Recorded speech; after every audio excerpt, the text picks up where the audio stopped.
Good evening to you, and welcome to episode number 7 of Roots Connections on Q for Wednesday, August 11th, 2021, right here on the big station Q95. As you know, we are here every Wednesday, and our number one goal is to come together to tap into the expertise of our Dominican brothers and sisters at home and abroad as we share and explore concrete and practical approaches to advancing the lives of our brothers and sisters at home and abroad. So if this is your first time tuning in, I am Simone Mathieu, and it is wonderful to be here with you this evening as we have another special discussion for you. Our topic this evening is going to be citizen journalism, the changing newsroom. Who do you trust to bring you the news? How do we sift through all the noise on social media and those endless WhatsApp messages which are constantly bombarding our cell phones to get to the truth?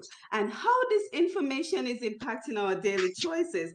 So come on in. As you do, share the live, let us know where you are joining us from. And as we are sharing the live, I will go ahead and post it to my Facebook page, Push Past 10, and invite everyone to come on over. We will be live on Push Past 10 as well as on Wise QFM on Facebook. So if you're looking to interact with us, you can join us via Facebook as well as calling in at about 9 p.m.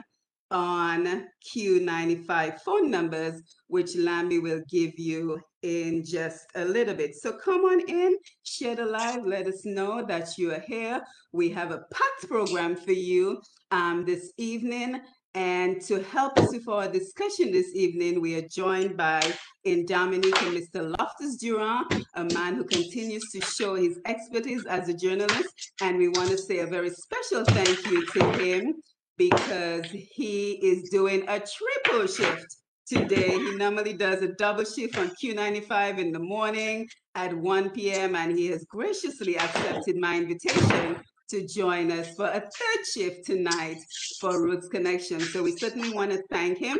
We also have in New York City, we have Mr. Felix Augustine Jr., and he will introduce himself. He's a professional mass communication expert.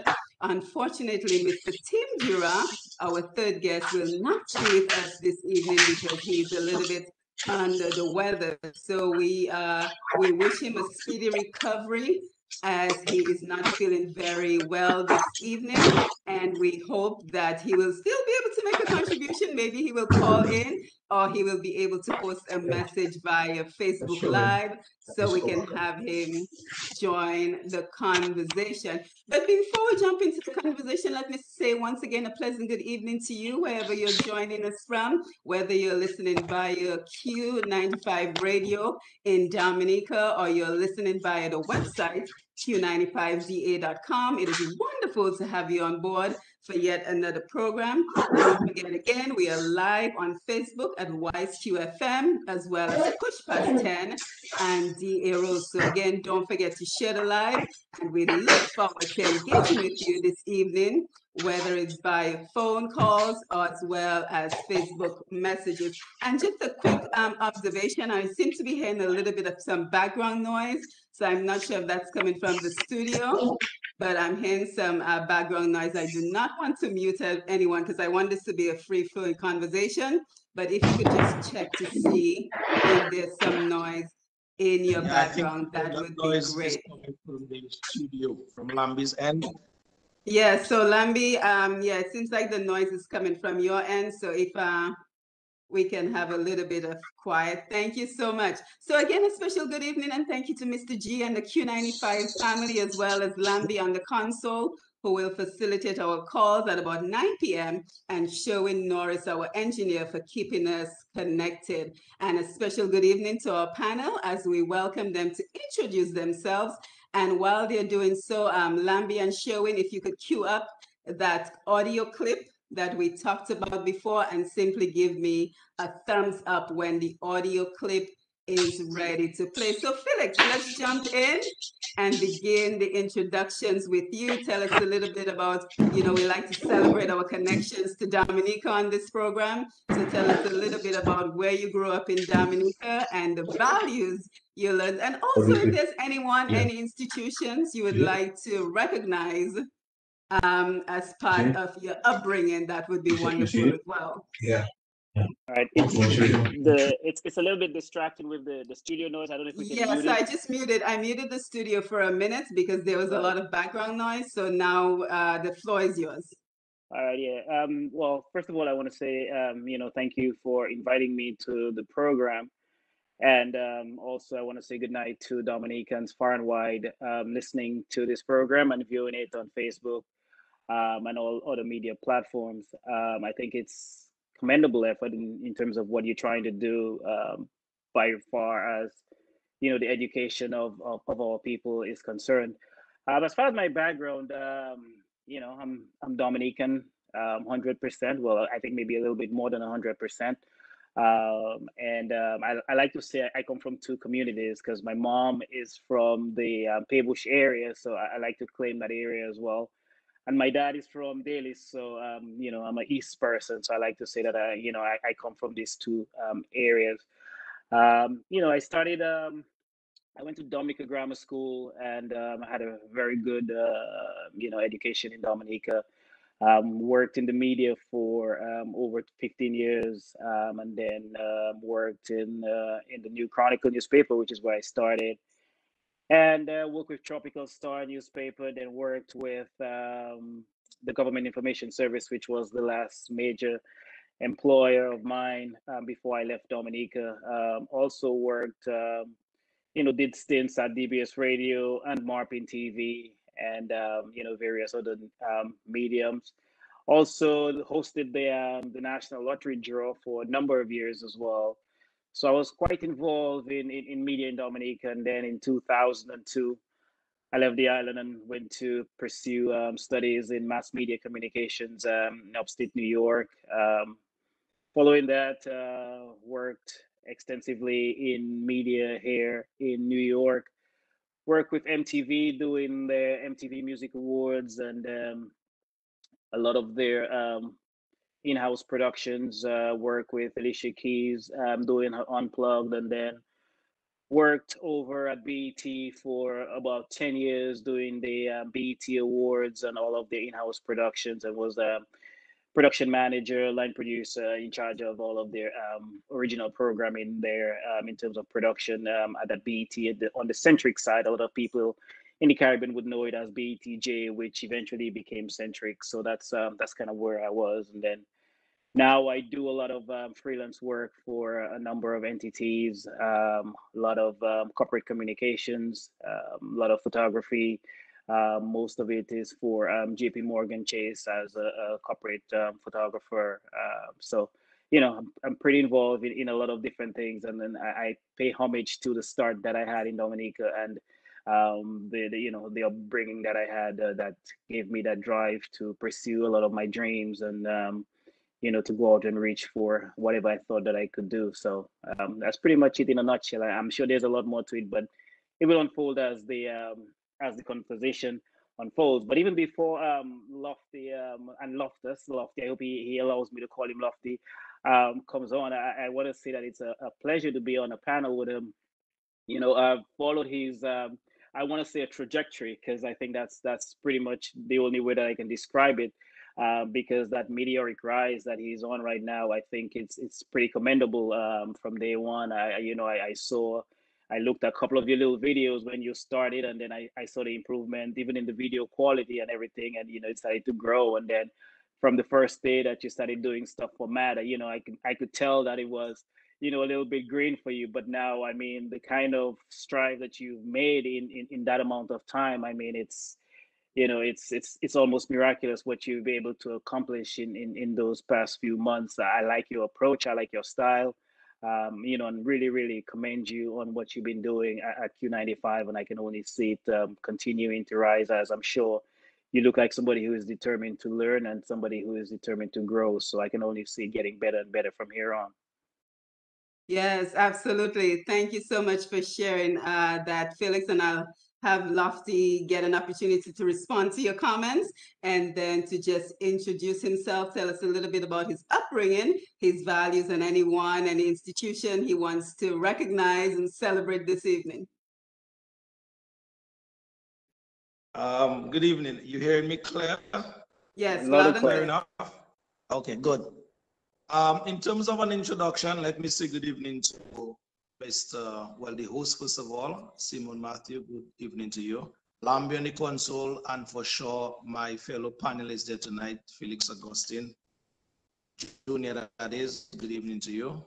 Tim Durand as well, good evening to you. He was supposed to be here for us tonight. He's one of the trailblazers in the business, one who I, look as a mentor in the business. So Tim, good evening to you wherever you're tonight. And to the many persons viewing and listening tonight to, what we're about to share. In terms of an introduction of myself, I'll keep it kind of brief to the point. For those who don't know, my name is Loftus Durand. From Canefield, really. I was born and bred in Canefield. The Durand tribe, that is, or the Durand clan, basically is from the Piditsufre area. And so just trying to get some of my lineage, I was told by my grandfather before he passed that the Durand basically came from Guadeloupe. And it was two brothers who came from Guadeloupe in the early 1900s. And they basically made children with some women on some estates in Dominica. And henceforth, the Durand as a surname, it basically blossomed from there. So I am part of that esteemed clan, I want to say. Most Durands, they are fair in complexion. Okay. A lot of persons, when I tell them I'm a Durand, they said, but you don't look like a Durand. So, but I took my mother's complexion. My mother's name Elizabeth Joseph. My father, gone to the great beyond now, Martin Durand. And so basically that is my background in terms of where I'm from. My formative years, I went to the Dominica Grammar School. Well, before that, I went to the Roseau Boy. Well, even before that, I went to the Massac Government School. Then proceeded there on to the Roseau Boys School. I also had a stint at the Calibishi Government School. A lot of persons may ask, but what is the connection? My father, I went to live with him when I was 8 years old, and he was living in Calibishi at the time. And so that is why I ended up going to Calibishi School for about 2 years. I still know a lot of friends who I made there at Calibishi School. And then after that, I proceeded to, well, not I proceeded, my parents basically, had me back in their zone, as it were, that is Canefield. And from the Roseau Boys School, I got a pass to go to the Dominica Grammar School. And so by me getting a pass, I am no bright boy, as it were. I wasn't top of the class. But what I know for sure in my growing up, and I want to give kudos and credits to my mom for that now, she always instilled a sense of being at it, being able to persevere. So from early days, I was able to persevere at whatever task that is ahead. And so that quality basically stuck with me. And I guess a lot of persons are seeing that today. In growing up, I had my own set of challenges, but I basically from early on had the mindset that these challenges, I look at them as hurdles that I need to cross. And so me using them as hurdles to cross, whenever I cross one, I look back, I look at the mistakes, I look at the progress.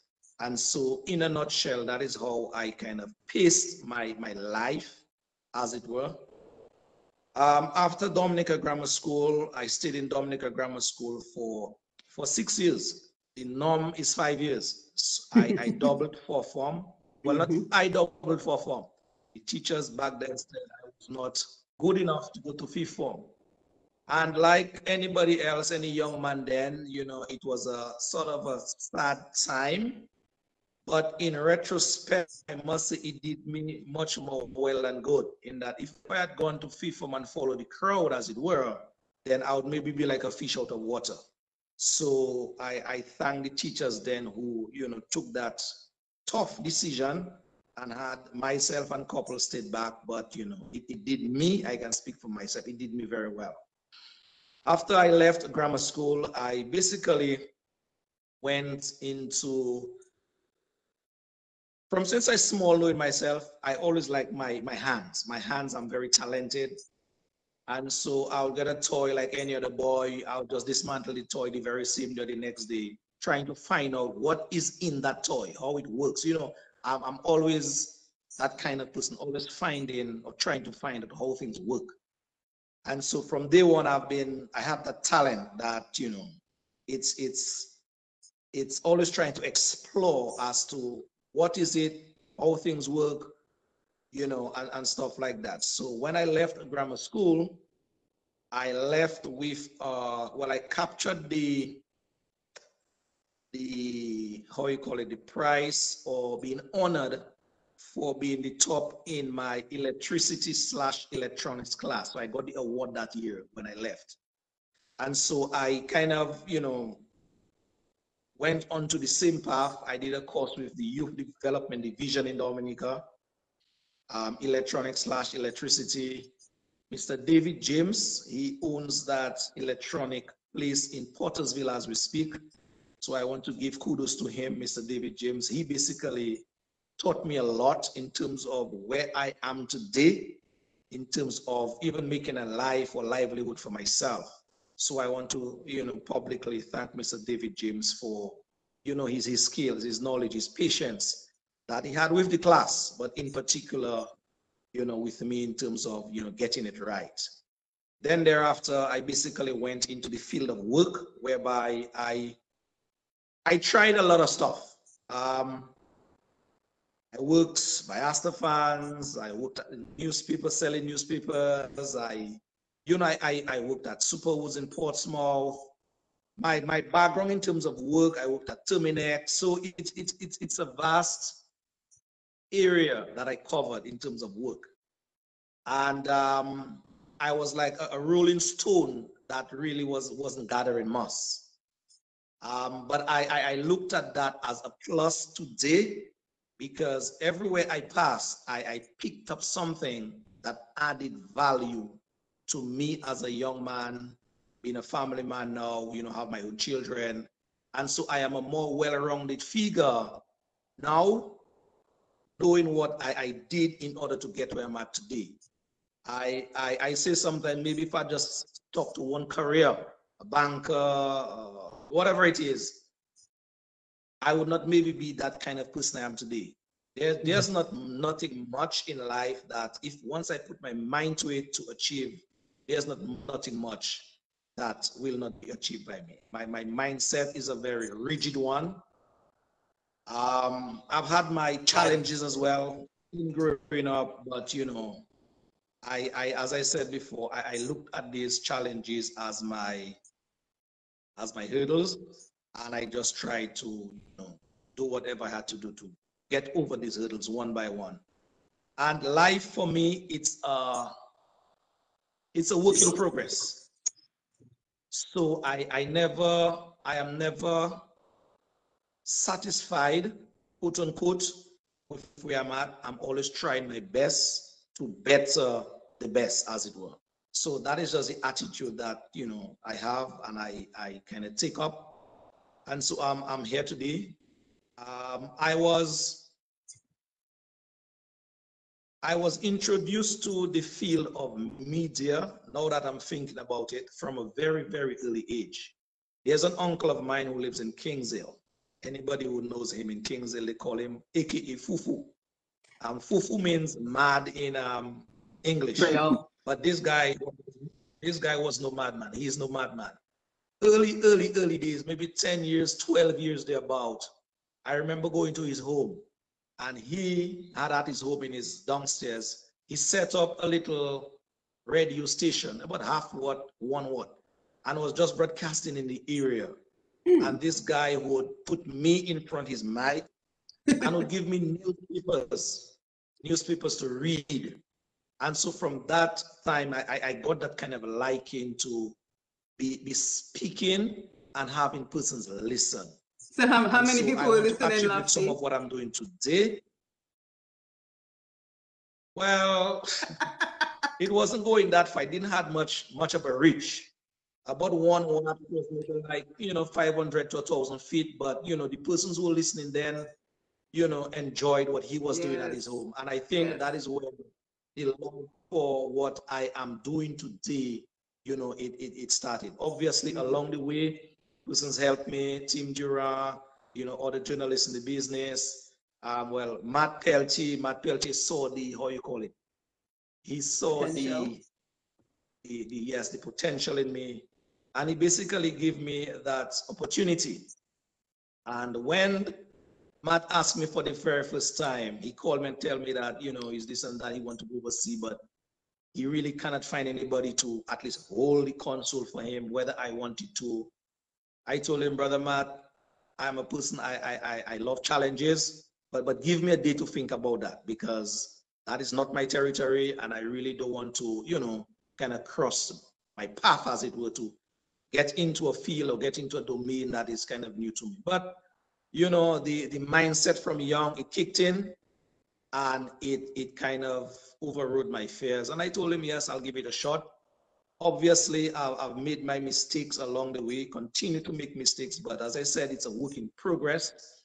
And also to behind the scenes, because I'm very straight up. I don't have nothing to hide per se. Behind the scenes, a lot of persons listen to me on the radio, and they call me after the program and they tell me, Mr. Durand, you said that wrong. You made a mistake there for word, whatever it is. And I take it in good light. And so that is how I grow. That is how I see the progress that I've made.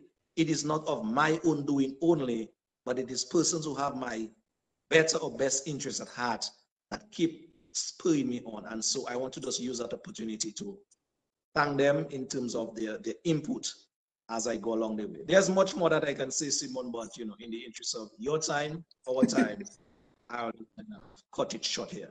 Yes, well, thank you for this very candid introduction. I'm Lofty, and it is great to get to know the personality behind the radio, as well as Felix. Thank you for your introductory words. And Lofty, I think this is for another program, but I think it's so important what you mentioned about getting a pass in common entrance, because I too got a pass in common entrance. And as we saw the graduating class of Convent High School today, we just want to remind them that a pass is a pass, but it does not define you. Right? It is what you do with the rest of your life that defines you. So because sometimes these things happen and it tends to discourage us, especially now when we've put so much effort. And for me, I studied so hard and was only able to secure a pass. But the important thing is to ensure that it doesn't define you. So again, thank you, the two of you, for your introduction. And I also wanted to thank you because the both of you have been guests on my other program, Untapped Potential. So it shows your true commitment to serving Dominica. So it is wonderful to have you here for this program. So let's jump into the discussion. We're bombarded by so much information, and it can be so difficult to sort through what is true, what is fake news, what is simply someone trying to go viral so they can monetize their popularity. And some of this information actually guides us with the decisions that we make on a daily basis. So with everything that is going on with COVID-19 and everything else, I thought this was a great opportunity to just take a look and tap into the expertise of our guests to guide us to sift through the noise to get to the truth. So Lambi, I hope that you have that audio clip queued up for us? Give me a thumbs up if you do. And we can just start by taking it all the way back to basics. So we're going to look at what is journalism, and then we're going to build a conversation surrounding that. So Lambi, take it away.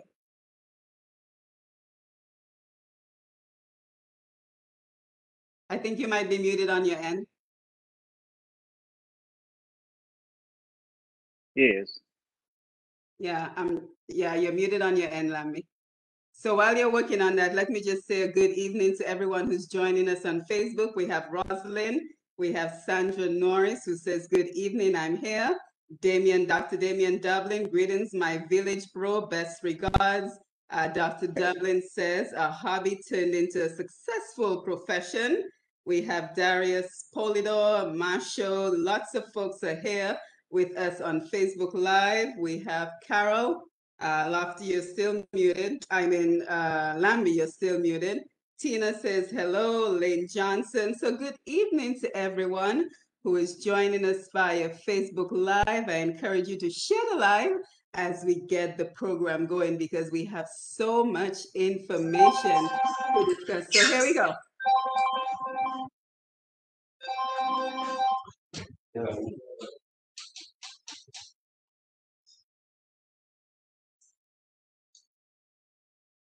Is the audio playing, Lambi? We don't hear.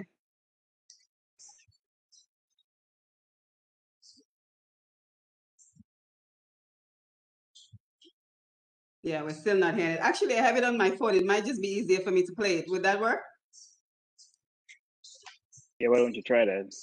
Yeah, I think I'll just go ahead and play it from my phone, because I'm not sure why we're not hearing it. So here we go. Let me know if you can hear it by nodding.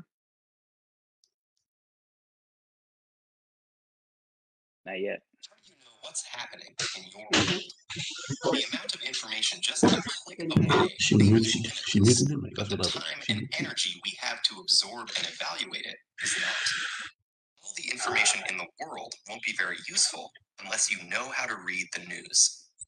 To your grandparents, parents, or even older siblings, this idea would have sounded strange. Only a few decades ago, news was broad-based. Your choices were limited to a couple of general interest magazines and newspapers of record, and 3 or 4 TV networks, where trusted newscasters delivered the day's news at the same reliable time every evening. But the problems with this system soon became apparent as mass media spread. While it was known that authoritarian countries controlled and censored information, a series of scandals showed that democratic governments were also misleading the public, often with media cooperation. Revelations of covert wars, secret assassinations, and political corruption undermined public faith in official narratives presented by mainstream sources. This breakdown of trust in media gatekeepers led to alternative newspapers, radio shows, and cable news competing with the major outlets and covering events from various perspectives. More recently, the internet has multiplied the amount of information and viewpoints, with social media, blogs, and online video turning every citizen into a potential reporter. But if everyone is a reporter, nobody is, and different sources may disagree not only on opinions, but on the facts themselves. So how do you get the truth, or something close? One of the best ways is to get the original news unfiltered by middlemen. Instead of articles interpreting a scientific study or a politician's speech, you can often find the actual material and judge for yourself. For current events, follow reporters on social media. During major events such as the Arab Spring or the Ukrainian protests, newscasters and bloggers have posted updates and recordings from the midst of the chaos. Though many of these later appear in articles or broadcasts, keep in mind that these polished versions often combine the voice of the person who was there with the input of editors who weren't. At the same time, the more chaotic the story, the less you should try to follow it in real time. In events like terrorist attacks and natural disasters, today's media attempts continuous coverage, even when no reliable new information is available, sometimes leading to incorrect information or false accusations of innocent people. It's easy to be anxious in such events, but try checking for the latest information at several points in the day, rather than every few minutes, allowing time for complete details to emerge and false reports to be refuted. While good journalism aims for objectivity, media bias is often unavoidable. When you can't get the direct story, read coverage in multiple outlets, which employ different reporters and interview different experts. Tuning into various sources and noting the differences lets you put the pieces together for a more complete picture. It's also crucial to separate fact from opinion. Words like think, likely, or probably mean that the outlet is being careful, or worse, taking a guess. And watch out for reports that rely on anonymous sources. These could be people who have little connection to the story, or have an interest in influencing coverage, their anonymity making them unaccountable for the information they provide. Finally, and most importantly, try to verify news before spreading it. While social media has enabled the truth to reach us faster, it's also allowed rumors to spread before they can be verified, and falsehoods to survive long after they've been refuted. So before you share that unbelievable or outrageous news item, do a web search to find any additional information or context you might have missed, and what others are saying about it. Today, we are more free than ever from the old media gatekeepers who used to control the flow of information. But with freedom comes responsibility. The responsibility to curate our own experience and ensure that this flow does not become a flood, leaving us less informed than before we took the plunge.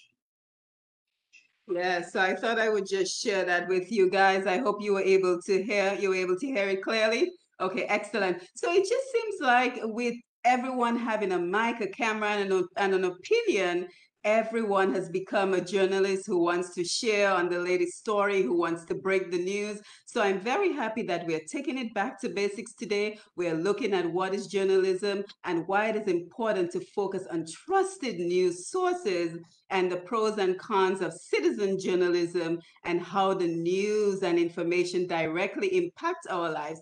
And Lofty, I am especially happy that you're joining us this evening to talk about how true journalism is conducted. And I want to say congratulations on your brilliant journalism, which you exhibited during the whole Chusky matter, following the story from the very beginning and getting to the source of the information. So kind of just walk us through the elements of credible journalism, Lofty, based on that experience that you had reporting on that particular story.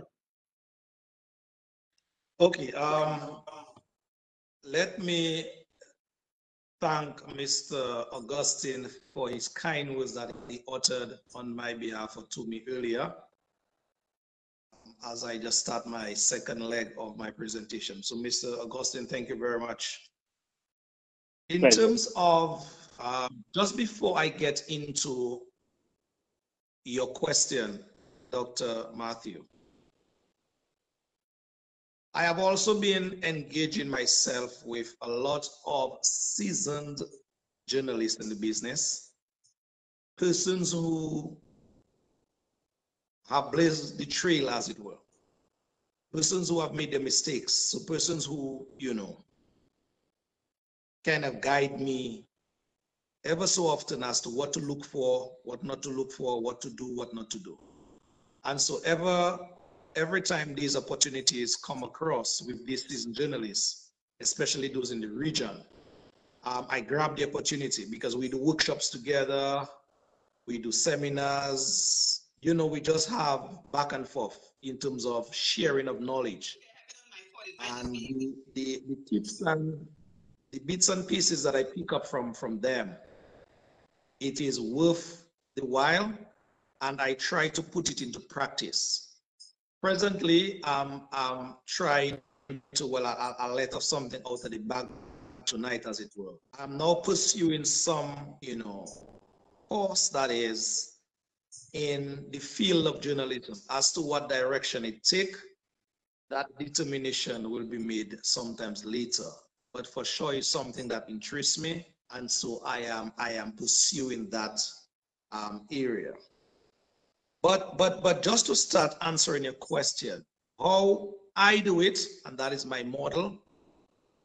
When I hear something in terms of a story, my natural instinct kick in. So even before we talk about journalism, my natural instinct kick in. And I ask myself whether based on what I heard or what I saw, whether my instinct will let me or allow me to go after it. Once that determination is made in terms of my natural instinct telling me, yes, Lofty, it is worth a shot, then I pick it up, whatever it is, and there are the pros and the cons of any matter. If the pros outweigh the con in terms of the story itself, I would go after it. Now, it is, someone is calling.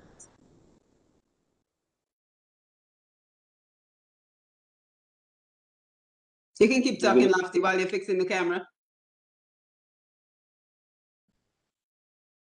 Yeah, I think we might have lost him for a couple seconds there. Yeah, that's okay. When he comes back, he can join in on the conversation. But while we're waiting for him, yeah, sure. Well, I would like for you to jump in, Felix, especially as it relates to blogs and how podcasts and YouTube channels have become essentially a part of the media.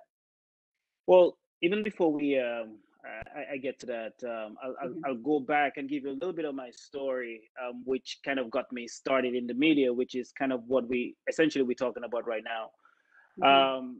When I was in grammar school, you know, as a young, impressionable little kid, you know, I was trying to figure out what is it that I will come right back to you.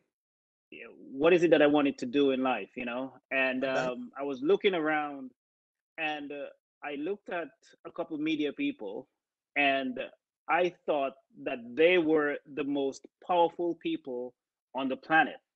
And again, it was, I would say, is young, impressionable, because at the time I couldn't have been more than, say, 11, 12. And you know, people like Tim Durand, who I've never told these things before. People like Tim Durand and Cecil Shillingford and these folks, I thought were even more powerful than the prime minister of the day. And I'll tell you why. Because I felt at the time that what it is that when they went to a function or an event, what is it that we knew was because this is what they felt that we needed to know. So you go to an event where somebody is speaking for an hour, right? And you, as the journalist, take 5 minutes or 2 minutes or 1 minute, and that's what you make the news. I thought at the time that nobody on earth was as powerful as that, because they were the ones who were shaping your mind. And so I became a journalist because at the time I was saying I wanted to be as powerful as these people, right? And so this was the kind of genesis of where it all began for me, and it brings it back full circle to where we are today. Now, news and how it started was kind of almost like a function of public relations. It was how can we get what I know now to other people? All right. So you go back as far back as you can possibly think of, and you think of this king wanting to send a message out to his subjects, right? So it was a function of public relations. So he had to figure out a way of how to get it out there. So it became news. And the news eventually evolved into the word, which is NEWS, which is North, East, West, and South, which is an acronym. And so interesting. which is what was happening everywhere, right?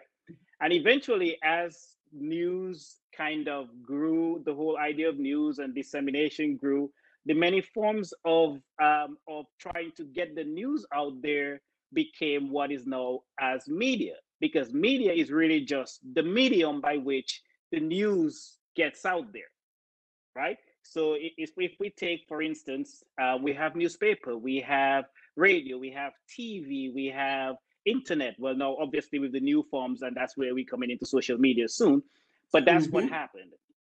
So it was really just all of those forms became known as the media. So it became as the news media, which means that whatever is new went out through the media.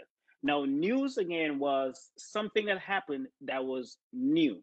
So I'll give you an example, which we all learn in journalism school, which is very, very, very novel. But if, for instance, the dog bites some guy walking down the street, that's not new. So that's not news necessarily. But if the guy goes out and he bites the dog, which is unusual, that is news. So news, interesting. So new, right? So news is the new thing that happens. All right. So as we move into where we are today with social media, obviously technology has forced this upon us, and now we have a lot of citizen journalists, right?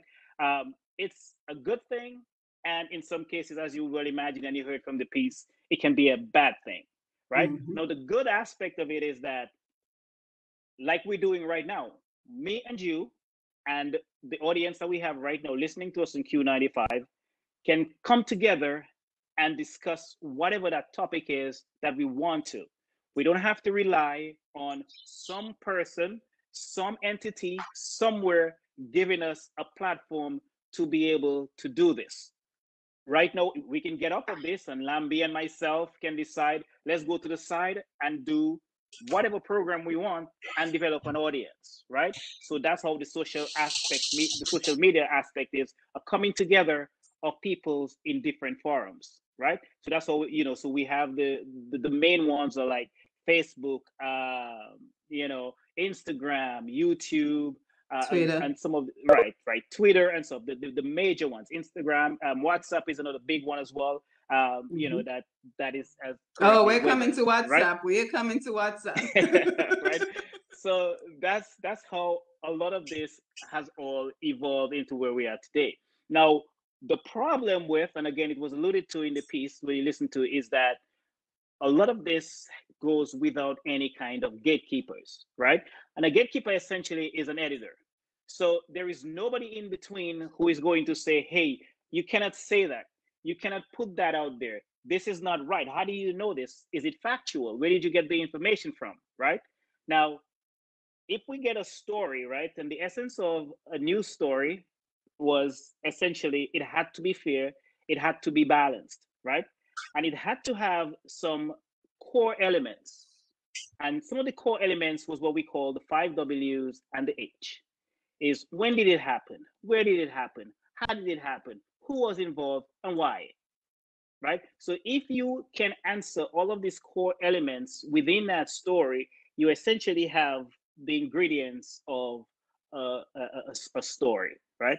So what has happened with social media is a lot of those elements are no longer available. They're not included in there. So this guy decides, let's take, for instance, something that is topical today, that he wants to talk about vaccine. And he will skip a number of those elements within that story or within trying to give you that information and only focus on maybe one or two of those elements that is of more interest to him. And so now you, the follower, or you, the person listening to him, is void of critical information that would give you a more balanced outcome from what you're listening to. But it doesn't have it anymore because either he's not trained or he has implied biases why he's not giving, and I'm saying he loosely here, it could be he, she, whatever, is not giving you the right information. So social media has pretty much broken down a number of those barriers. It has good and it has bad. Obviously, in times of crisis, and the guy alluded to it again in the piece in the Arab Spring, where it was ordinary people who decided to take to Twitter and to take to social media to bring out the plight of their respective constituencies. And I will tell you something that is, again, bring it local as well. Many years ago, when Facebook was just starting in Dominica, and I'm sure he wouldn't mind me saying his name, you know, I remember listening to a lot of parliamentarians castigating Hector John for always being on Facebook, right? But he was a pioneer in Dominica as far as the social media aspect.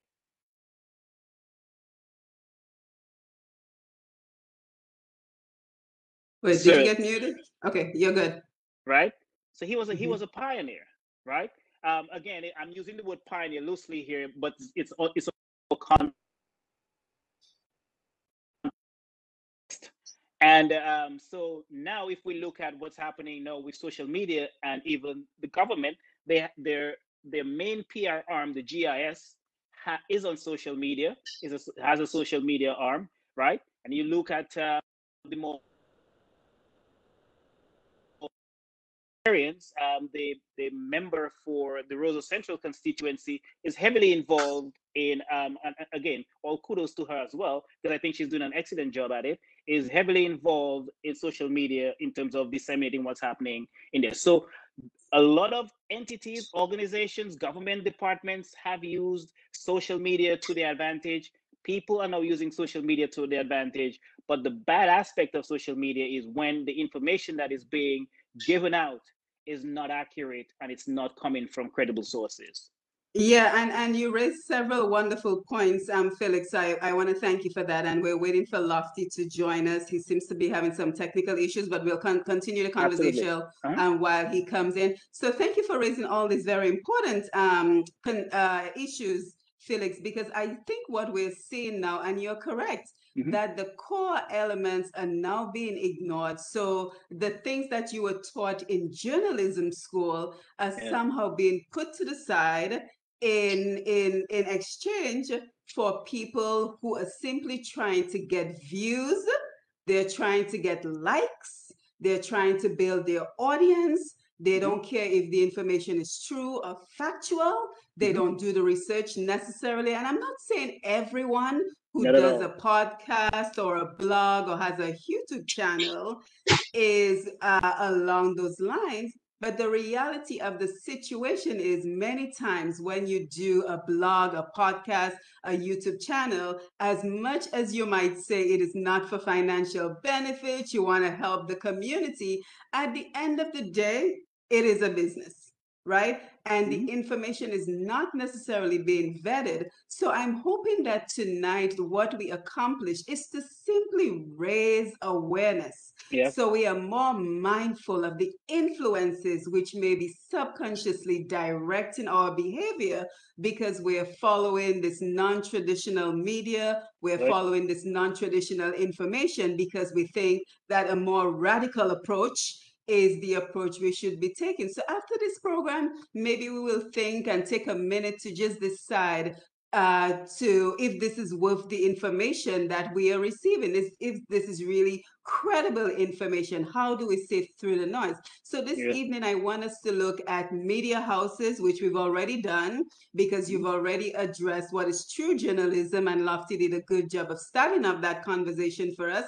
We're also going to look at blogs and YouTube and podcasts and all this information. And then finally, we're going to look at those WhatsApp messages, because in all that we're discussing this evening, I think the most crucial aspect of everything that we're talking about is all the WhatsApp messages that are flooding our cell phones with information that is simply not verified. So for those of us who are less familiar, Felix, just kind of tell us what is a blog, what is a podcast, so we can help our audience who are less familiar with all this jargon. All right. So blogs and podcasts are really, little entities that you as an individual can set up to disseminate your own, I'll say, brand of information. So let's say, for instance, as a journalist, I want to set up a blog about, or as a photographer, I want to set up a blog about photography. I can set up a page. It's almost like a station that you have direct access to. And so you invite followers. And so followers can come to my blog and I will give them information pertaining to whatever that subject is specific to whatever it is. Now, again, we go back into the situation where it's just me as an individual telling as wide an audience as I possibly can, whatever it is in my head without any kind of verification. I may be an expert or I may not be an expert. And so I'm just giving out information via that particular medium. The podcast is pretty much almost the same scenario. Again, you just decide today or tomorrow, you can get onto Amazon or one of these platforms and you can just set up an account and decide today or tomorrow, I'm going to set up a podcast about throwing rocks in the river. And I'm going to try and get as many people as I possibly can to get in there and listen to me speak about throwing rocks in the river, and then I'm going to give them information, whether it's true, whether it's false. There's no platform, there's no editor, there's no nothing, there's nobody preventing me from saying whatever it is that I want to say about that particular topic, whether I know anything about it or not. And so that is what makes it very dangerous. And we come to the point as well where we speak a lot about fake news and the conspiracy theories, right?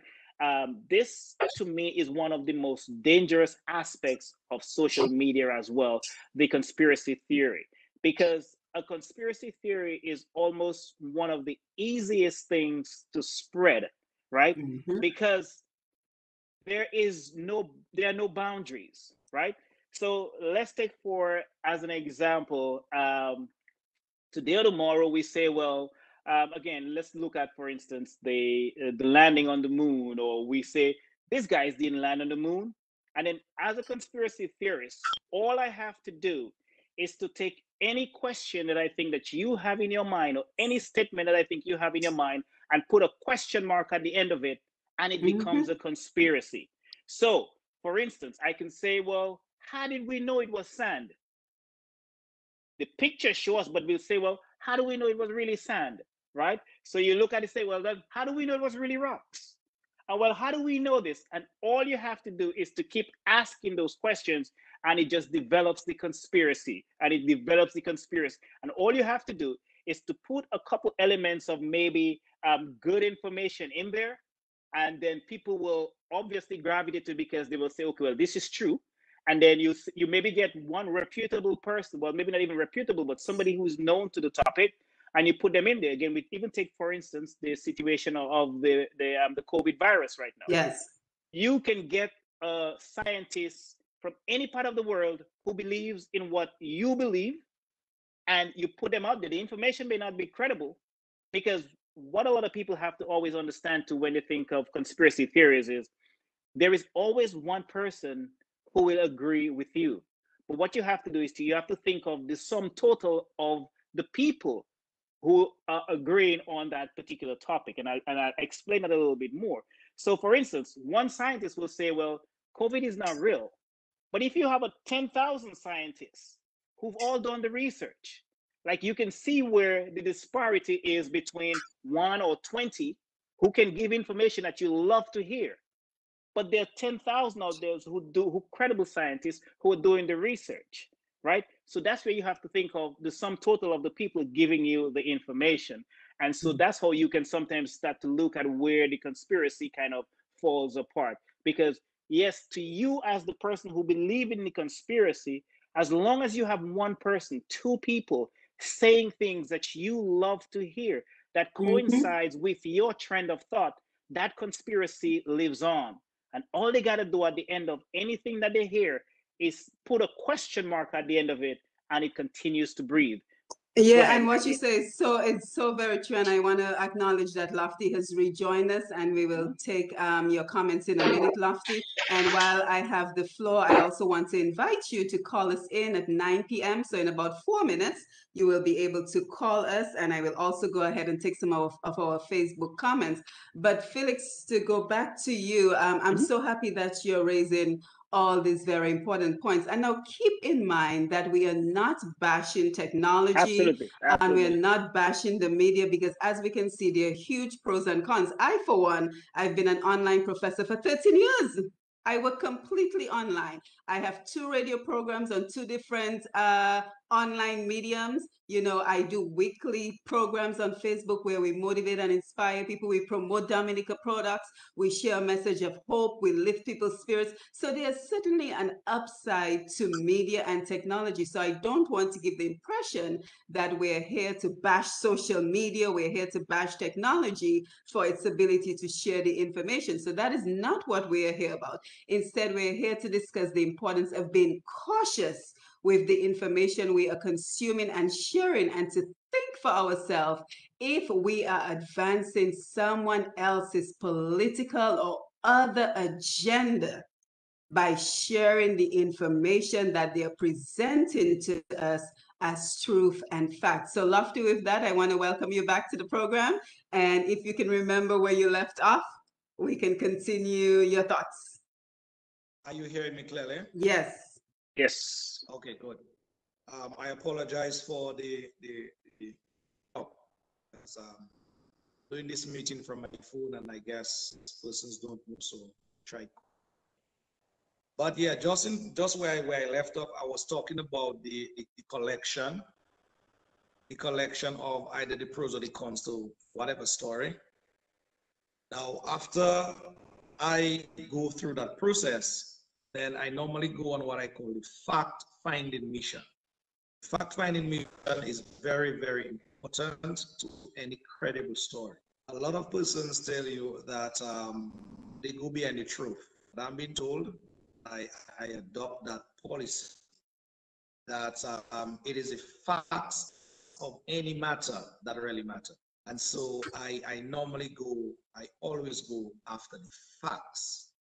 Now, with the facts of the matter, once these facts are ascertained, then I go through what I call cross-checking and verifying process of even the facts itself. Because sometimes you have the facts, yes, but the facts can be mangled. So you have to kind of, get it right before you bring it to public for public consumption. Because at the end of the day, you don't want to be a person reporting on any story. And although you may have the facts, but the facts are not, falling in place where they're supposed to. That will kind of rub off or take off from credibility as well. Also, too, in terms of the other situations that I go through, is that with any story, there's the documents that should go with these facts. There's the data as well. If data is present, you can also add data or get the data to support the documents or the facts that you just got. And with that, as anybody responsible in that field, you now will start to kind of put the story together. What I find a lot of journalists do is that they speak even sometimes from a factual standpoint, but there's an agenda. So the persons that they're presenting the facts to, then sometimes the listeners can read through that person's agenda or that reporter's agenda. And that is where I believe some journalists or some persons in the media have take a difficulty to kind of jump over and be that credible source of information, of the facts, then dispense it to the public and let the public decide what they do with the facts of the matter. Finally, in terms of my determination of any story as well that I pick up, I go after the stories that have, human interest at heart. So to me, if I have a choice between two stories, one is just talking about quote unquote, how jump over the moon as it were, and the other talking about, community or country or whatever it is in terms of people, I would gravitate towards the one that, has the potential to impact people. So that is in a nutshell how I go about kind of, laying on the platform for any story that I pick up. Yes, the Choksi story was a very interesting story. I went through the vetting process like I outlined earlier. So that is why from a position of facts, I could speak with a level of authority on that matter when I spoke, just trying to bring the best information in terms of facts to the public. Yes, thank you for that, Lofty. And we welcome your phone calls now. So Lambi, if you want to go in and take some phone calls. And when we come back, we're going to look at some challenges to get into the truth. So Lambi, you can give out the phone numbers and invite our callers to call into the program. Good evening. The numbers are 449-3095, 449-3096, 449-3097, 616-4257, and 305-432-9624. That last number is for the overseas callers. Let me repeat the numbers again. 449-3095, 9697, 616-4257, 305-432-9624, and we are taking your calls right now. Yes, and while we're waiting for the calls, we will take some Facebook messages. And thank you for everyone who are joining us via Facebook Live. A special good evening to Janie Marie, Carol Olivache Bruni, Darius Polidor, Anthea Adams, Medora Lewis. So we have quite a crew of folks on the Facebook Live. Chino Lewis, good evening to you. Dr. Dublin, good evening. Naomi Tavernier, David Joseph says, greetings and good evening to everyone watching along with me, as well as the host and panelists. So thank you for being here. Susan Felix Teach is watching. We also have Linton. We have a lot of people on the Facebook Live, so thank you for being here. Lawrence, Florence Francis. Marshall says, good evening, everyone. Anticipating a fruitful discussion. So far, Marshall, I hope we're meeting your expectation, and it looks like we have a call coming in. Yes, we have a call. Good evening, caller. Please go ahead. Good evening to the panelists. Good evening to my buddy, Felix Augustine Jr. You know that voice? Hey, after all, Michael, come on, man. Felix, while you were giving your biography of your approach to media and journalism, right. I said, boy, I remember school days, boy, Felix always with a camera. And Felix, I have a picture in my archives of you. I will try and send it to you because absolutely, that'll be great. Yes, that'll be great. Thank you. Like Michael Joseph, McNamara. Absolutely. Yeah, man. So anyway, interesting program, and Loftus, Durand, keep it up, my boy. Take care. Yes, thank you, caller. Thank you. Yes, so back to the Facebook Live messages. Simone James, thank you for being here. Beverly Johnson, Yanni, this is a nice panel tonight. Can't wait to hear the discussion. So thank you for being here. Yanni, let's scroll down. Carl Kofi, I'm here. Nice to see you, Carl. And we have Beverly Johnson. Hello, everyone. A blessed evening, Dr. Simone and panelists. So everyone is just saying good evening and that they're happy to be here. Hail up my boy, Lofty. Stellar progression, that's from Carl Kofi. Rosalind Severin, great program tonight. Thanks for the opportunity to have been interviewed with you, Loftus Durand. And Stone Annette, good evening. So saying good evening to everyone who's on the Facebook Live. Annette Stout, Kensley, Heather Peltier, good evening, Dr. Peltier, how are you? Julia Alvin Thomas, hi Simone, I'm tuned in, thank you for being here.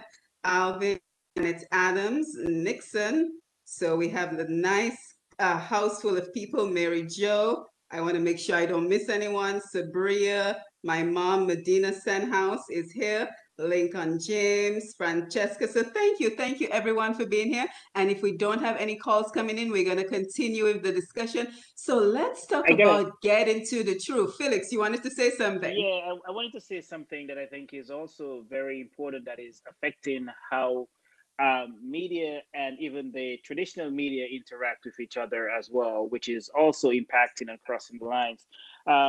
The speed at which social media gets information out there affects the accuracy necessarily of how the traditional media play. So, for instance, an event is happening on the street and Lofty is out there with his camera and Lofty is going live, right? So now the traditional media has a problem because Lofty has already broken the news. Everybody else, everybody knows about what is happening. So the traditional media now is forced to come up with an angle to bring that same news. Otherwise, they're going to be redundant and they're going to be stale because social media has made news immediate. Everybody knows about it the minute it happens. So again, if we're looking at it in a bigger picture, you know, if we look at like a CNN, for instance, CNN has to now find what is that unique angle that I can get to bring that news out there? And so this is also impacting how the social media and the traditional media interact with each other. And sometimes that lends to a lot of inaccuracies, because obviously on the breaking news sometimes, and you have the citizen journalists on the ground without the experience, without the know-how, and then they're getting out there, they get the information, they bring it out there. It may not be accurate, it may not be true, it may be sensitive, which is sometimes very, in the case of, for instance, where it's a law enforcement activity that's going on, the untrained citizen journalist does not know that they may not necessarily have to train their camera in a particular direction, so those things affect as well. So I just wanted to bring that point out and make, let it be known as well that the speed at which information is coming out, has a huge impact as well on how traditional media, because again, that's why newspapers are now almost obsolete, because, everybody knows about that particular story, 100 times already. It's all over social media. So the newspaper at this point is only there for posterity's sake. It's just going to chronicle the events so that, 10 years from now, you can go back and look and see what happened in that particular week. But it's not new anymore. So now the newspaper has to go out and find really, really, really interesting stories. And even then, if they find a very interesting story, like in a Dominica instance, they're going to have to sit down and hold it for at the end of the week. I know that's very difficult, because the newspaper comes out once a week. To hold a story for so many days when there's all of this social media and all of this traditional media that relies on speed is very, very difficult. So I wanted to make that point as well. Yes, and I'm happy that you brought that point up, Felix, and I'm hoping that Lofty, when he comes back, he can tell us about any backlash he's gotten from traditional media, because someone else I invited to be with us, Emo News, but unfortunately she was unable to join us this evening, and I want to congratulate her as well for the exceptional work that she does. But I bet you if she was here this evening, she would be able to speak on the backlash that she probably gets for breaking news before the other media houses. And you also spoke very well, and I had the exact words written down, Felix. I'm like, wait, is he looking at my notes?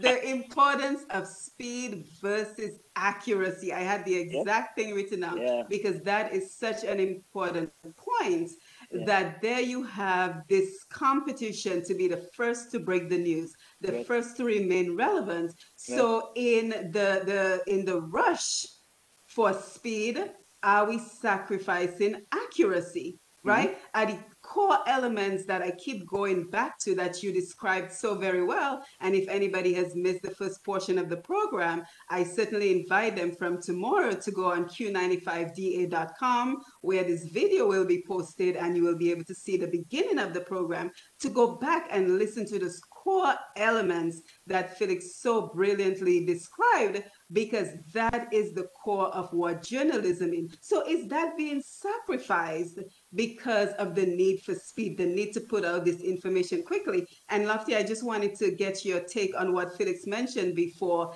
any backlash that you may have received for breaking the news, for bidding the media houses to a news story, because we all know that sometimes you're on the ground, you're the first on the scene to get the information of a breaking news story. Well, unfortunately, I did not hear all of what Mr. Augustine said. But if I could, kind of piece together based on your question, in terms of reprisals or backlash or breaking any story, yes, I must say there are. But at the end of the day, it all boils down to your work. What you do, once you're professional at what you do, you stick to the rules of the game, as it were. Although the criticism will come, but you should not let that deter you in really going after the facts of any matter. In terms of the trying to get to the story first or trying to break the story first, yes, some journalists I know, there are some shortcuts that are made in order to, quote unquote, get what it is in terms of the person or the organization breaking that story first. But there are guidelines that need to be followed Because at the end of the day, this is not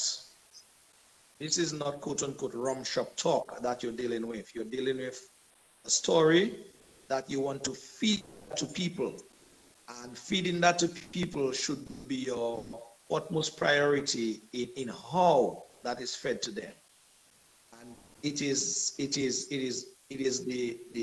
how you call it, the painstaking situation of going through the set guidelines, the set rules, and following them to the letter, even if you may be the one that is not the first one to break the story.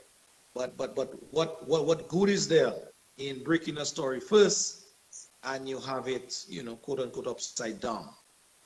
So I would advise all journalists, all persons in the media to just kind of, take it step by step and make sure that you get it right, because getting it right, your credibility is on the line. Yeah, absolutely. And I'm very happy that we are looking at the challenges to get into the truth, because that is what it boils down to, that there's so many obstacles that journalists face in terms of getting to the truth and then being able to bring it to them. So one of the challenges is, in fact, accuracy versus speed of getting the information to us. And then another one that you touched on briefly, Lofty, is the importance of training. So are there training programs, for example, in Dominica for any young person who's interested in becoming a journalist so that they can learn all the fundamentals that Felix brought to our attention? If they are in Dominica, then that is well. But based on my knowledge, there's not much in terms of any set programs or training sessions that persons in the media field can get trained or even sharpen their skills, as it were. I know we have a media workers association in name in Dominica, but as to the living up to that name in terms of pulling journalists, pulling people in the media together, banding together, and just giving one another that strength, as it were, to move forward. I must say that for sure is certainly lacking in Dominica. One of the things as well. Go ahead. Mm-hmm. As in terms is the lack of the Freedom of Information Act. When I kind of go around the region in terms of talking to other colleagues in the region, I ask them sometimes for a piece of information, then they tell me, Mr. Durand, I'll get back to you in the next 24 hours. Lo and behold, when I check back my email or whatever it is, here it is. And that is as a result, greatly due to the fact that they don't, in some parts of the region, have to be searching or going through, as we call it, trying to find a needle in a haystack. In Dominica, it is very, very, very difficult for you to, as a media person, to go in any government department or go in any organization, especially those that are public in nature, and says, okay, I am looking into that story. Can I have this document? Can I have a copy of that? Can I have a, no. So that for sure, I think if it's one thing that all the media people persons in Dominica certainly can put their energies towards is. Yeah, and I think we have a call coming in, Lofty. So let's take the call and then we'll come back to you. Sure. Roots Connection, good evening. Thank you very much for calling. Go ahead, please. Hello, good evening. I'm just calling to probably make a suggestion or ask a question. I have a tendency of thinking that the Dominicans tend to look at journalism like something where you give news about an accident happen or an event happens, but we forget to understand that there are journalism people who are specified in different fields, and they are journalists. For example, there are journalism who are trained to deal with the law or with health, with culture, and so on and so forth. But what I tend to understand and observe from the people who are practicing the media profession in Dominica, because of they are on the radio and they have the possibility of asking questions towards whoever they may be interviewing, they tended to look at themselves as journalists. And I think that could be right, that could be wrong. I am not too sure if I'm correct. Yes, thank you for your contribution, caller, and I certainly agree as well. Felix, I'm coming to you because what we see with major news networks such as CNN, there are reporters assigned to certain fields. So there's a reporter assigned to politics, there's a reporter assigned to different issues, but unfortunately we don't see that in Dominica. So caller, thank you so much for your contribution to the program. Felix, over to you. Yeah, I want to agree with what the caller said to a certain extent. Journalism is one of the very few professions where tomorrow you can technically just call yourself a journalist. And a journalist is almost kind of what you do, but not necessarily who you are.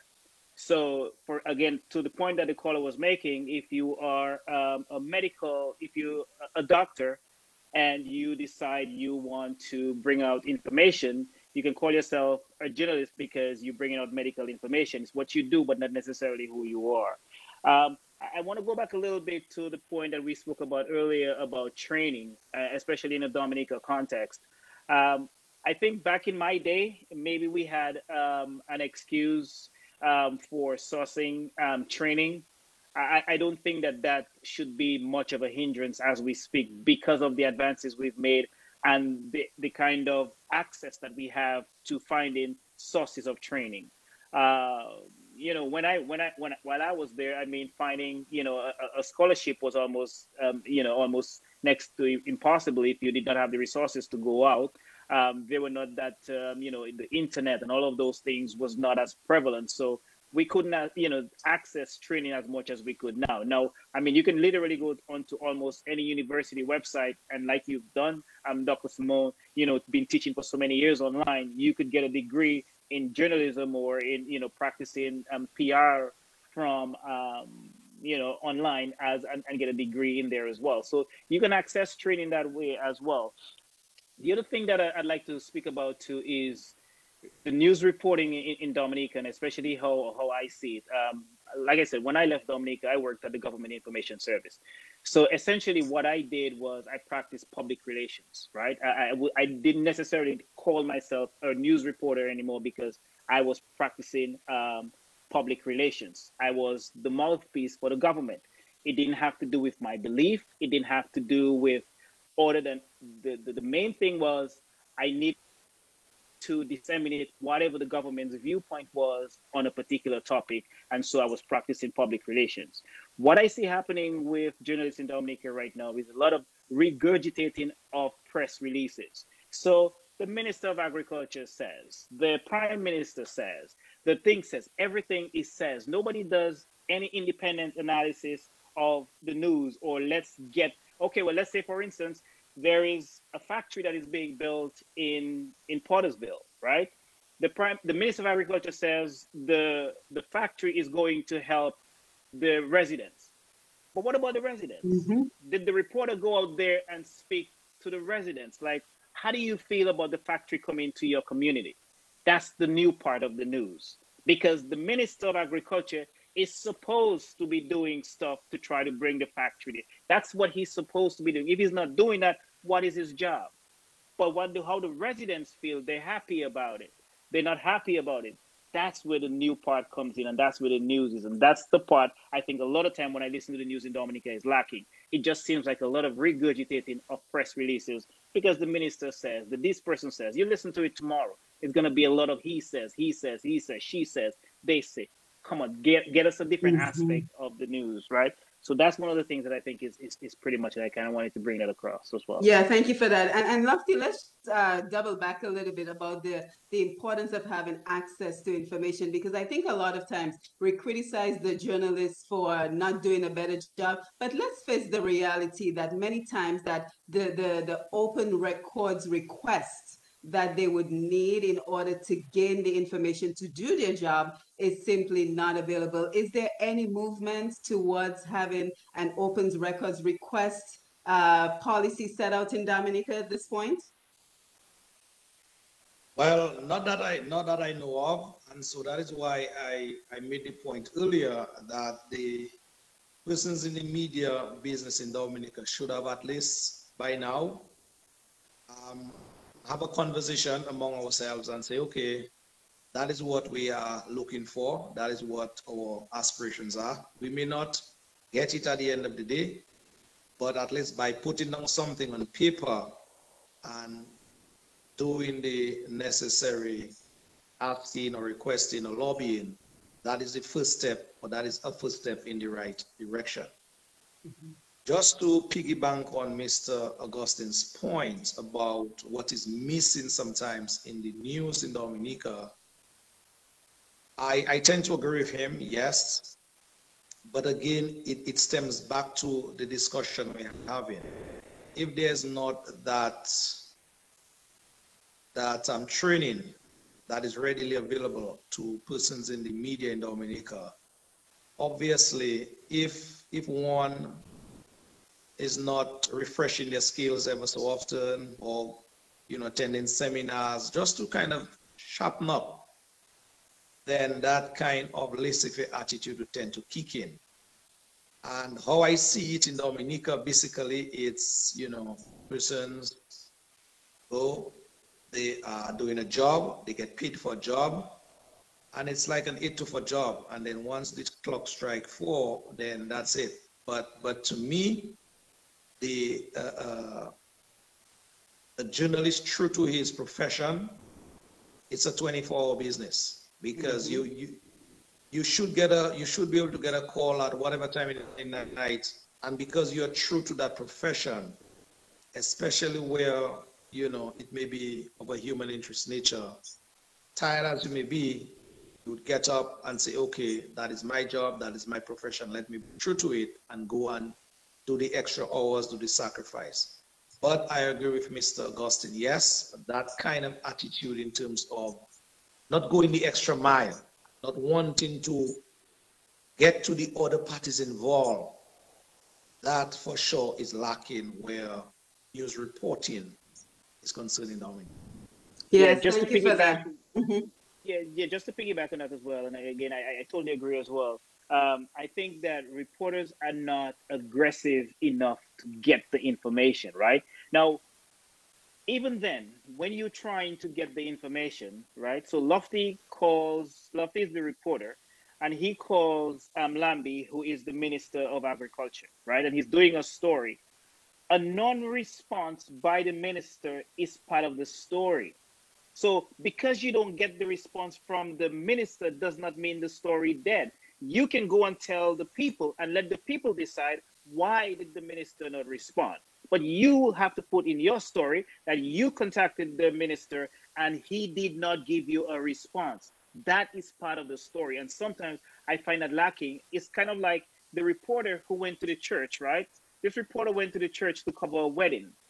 The church was on fire, and the reporter went back to his editor and said he didn't get a story, right?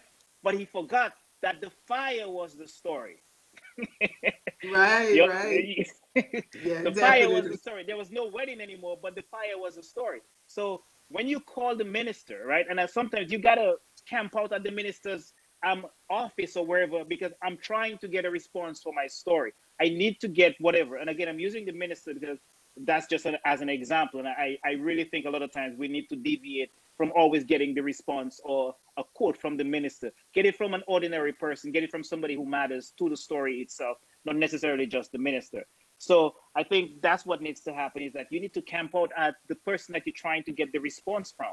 And it's not good enough to continue to tell us 6 months later that this person is not responding. What did you do to ensure that that person responded? What have you been doing?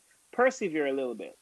Yeah, and I think the interesting thing we'll find is if the minister keeps hearing on the radio, the minister did not respond, the minister will eventually start to respond, because then it's going to put him in a bad light. So there are ways Absolutely. and approaches to getting away around the channel. So if the challenges, so if you're just joining us, you're listening to Roots Connections on Q with Simone Mathieu, our guest this evening, Mr. Felix Augustine Jr. and Mr. Loftus Jr. And we are talking about getting to the truth, getting to credible sources of information, because as we can see, a lot of this information is affecting our daily life, including, and we will talk about this in a minute, the real world implications of listening to fake news and conspiracies. And then I think we're seeing the results because, for example, today we hear that there are 311 cases of COVID-19 in Dominica. So that truly saddens our heart. It is heartbreaking to hear this number. But again, how much of that is because we are not listening to credible sources of information about the vaccine? And I think Dr. Swinburne, who we had on the last program, said it best. I do not go to my mechanic for medical information, so we should be listening to the science on medical information. And as we're having this conversation, I just want to say congratulations to the media houses in Dominica, because I listen to all three major radio stations, and I am so proud to hear that we're all on the same page in terms of promoting getting vaccinated. So every one of the media channels that I've listened to from Dominica has the same message. So I think this is so very important in the middle of this pandemic, in the middle of this crisis that we are experiencing. So again, we've looked at how and why news went from media houses to blogs and podcasts. But can we talk about those WhatsApp messages? Because I don't think we realize the power that is in our hand with WhatsApp messages and their ability to spread information that has not been verified. Because think of it this way, right? If you're on social media, you're on Facebook, you're on Twitter, you're on Instagram, you will usually get flagged if you're reporting on information that hasn't been scientifically verified. And if you continue, you will get suspended. Right? And I see Lofty smiling because he knows what I'm talking about. Now, think about those WhatsApp messages that are constantly going off on our phones. And even to make it even worse, what happens is because they're coming from friends, they're coming from family members, they're coming from trusted sources, we are more likely to buy into the information. And I think that can be absolutely dangerous. So I just wanted your feedback on how information is being spread via WhatsApp messages and how a lot of that information has not been verified, has not been scientifically proven, and is simply fake news that is advancing someone else's agenda. So gentlemen, take it away. I can start the ball. Go ahead, Lofty, go ahead. Okay. I just wanted to kind of just sum up on a point that we were making before I get to the how, situations like different stories are spread. I personally, it would be remiss of me if I not make that point, in that I don't want the listening audience tonight to come out with or get the notion that we are just speaking journalism in that little confined space, in that little bubble, and not having it as parts of much more integrated discussion. I say that to say, I heard Mr. Augustine said, which I agree with, yes, 100%, that the journalists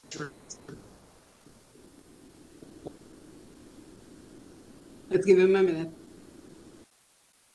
Announcers needs to be a little more aggressive. Community's involvement, the country's involvement in terms of how they appreciate what the journalist or reporter does out there, and kind of back up the media people in terms of they applying the pressure.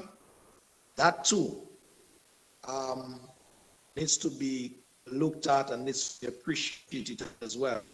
Because if the general population is not savvy, is not in agreement, or they are not contributing in terms of helping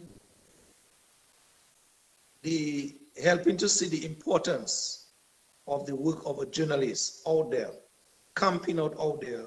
Sometimes you as a journalist camping out there, you may just become so weary, not, doing that thing over and over and just getting or reaping the same results. I think the community involvement or your village involvement or even the nation as a whole. So to me,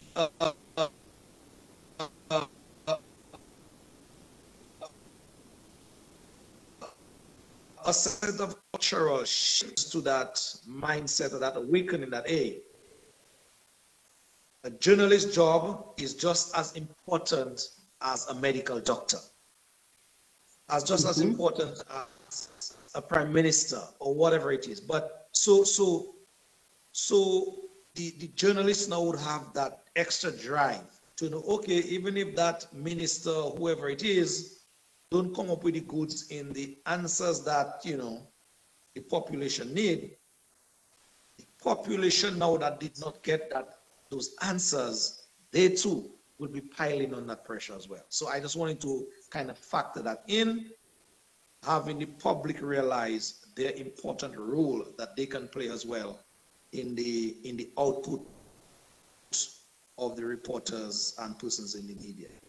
Yeah, and I'm going to come over to you, Felix, but I want to agree with what Lofty is saying, especially with regards to crisis management. So before we came on the program this evening, I was listening to Mr. Leta's program, and I absolutely agree with what he said. He said it's so important that in this moment of crisis with the pandemic, that every stakeholder should be involved. So it should not simply be about a press briefing here and a press briefing here. It should be, having campaigns where the different organizations are involved with promoting the vaccine. So he talked about the importance of having, the different unions involved in the campaign to help with the vaccination. And all that is part of putting information out into the media, putting the information out, putting the truth out to people to ensure that they're making the right decisions. And with that, Felix, will come over to you for your comments.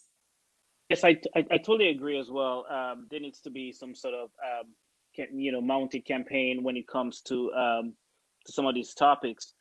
One of the things that I see lacking as well, looking at it from far, is the lack of integration from the powers that be, and I'll say the government side, for instance, in terms of incorporating all the media houses, especially on topics of national importance, right? And there is nothing at the moment that is more important that is happening in Dominica than the COVID epidemic, right? And so to me, it would show some level of national unity if the Minister of Health, the Prime Minister, for instance, would get on Q95 and make the same appeal that they make on the other radio stations. I think it would say a lot, because even within those topics, there is still division. But in instances like that, where you need some unity, and unity will also take down a lot of those conspiracy theories. For instance, like I listened a couple of days ago and I heard somebody talking about the Prime Minister did not take the jab, right? Now, again, can you imagine how powerful it would be if the Prime Minister is speaking on the hot seat right across from Lofty, answering his questions about COVID and about the jab and about whatever it is? I think those things would speak volumes and would go a lot further than the kind of piecemeal, sometimes I think attitude that they have towards trying to disseminate the information and trying to do it from afar. And I don't think that, sending an item to, say, for instance, DBS Radio or Kyrie and hoping that it gets to the other part of the country that necessarily didn't vote for you. Again, I'm not trying to inject politics. I'm speaking about it from a professional looking at how the media and how stuff happens in Dominica. And sometimes I lament the fact that there isn't a lot more of that level of cohesiveness in terms of the messaging. I think it's about time that the powers that be integrate themselves in the other half of the country, or in the 20% or 10% or 5% of the people who didn't support them. I think it's about time that happens, and I think it would go a long way, media wise, to bring a certain level of you know, again, I don't want to speak for Lofty, but I think it would do a world of good to hear those voices, you know, coming together on those common goals, on those topics. Like if, you know, today or tomorrow they don't want to come and have a conversation about whatever it is, but on issues that are of relevance and of national importance to the country, I think there has to be a coming together of those voices, even when they oppose each other. Yeah, and I want to go back to that question of the dangers of WhatsApp, but Felix, but you raise a very important point, and I'm happy that you did so, because as the messenger, you have to be willing to answer questions. So it's not simply about coming and putting the information out there, but especially during a crisis management situation, you as the presenter have to be willing to answer questions on what is going on in the country. But before we go back to that, the dangers of WhatsApp, because I think it's so important to consider that, I just want to take a couple of comments on Facebook real quick. So we have Richard St. Mary. He says, good evening, Dr. Simone, and your panelists and audience as well. We always want to make sure that we're connecting with our folks on Facebook. Jeffrey Alexander, good evening to you. Jessica, Jerome James, wonderful to have you here this evening. Thank you for connecting with us. We have Carol. Good evening, everyone. So we just want to make sure that we acknowledge everyone who is joining us on Facebook. And Lisa Tack has a comment.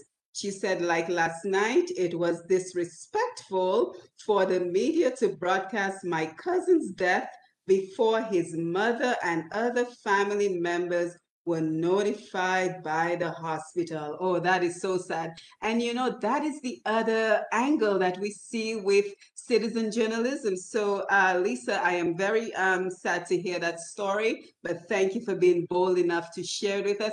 And that is the other danger of citizen journalism, that many times now we're seeing what is happening is instead of calling 911, you have somebody on their cell phone filming a dying person. It is sad, but it's the reality. So where we have on the positive side, we can see with citizen journalism, breaking the news stories, keeping us up to date on important topics, there's also the negatives. So what are your thoughts on that, Lofty, the negative aspect of citizen journalism? Well, everybody has a right, I guess, to have their gadgets, whatever it is, telephone, cameras, recording devices, whatever it is. But it really is not the best practice at times for everybody to be so upfront and personal, as it were, giving out information from their perspective, and most times not from a researched standpoint. For example, if you have, for example, an accident in Dominica tonight, before the ambulance is called or before the fire service crewmen they are called, you will have these people photos or the injured or whatever, whoever they are, basically miles across the globe. And that is not a good practice. It is coming much more prevalent these days, but that certainly is not a good practice. At the end of the day, there are so many sensitive matters that are at play here. Also, too, you have, you know, the spread, like wildfire, I must add, of untruths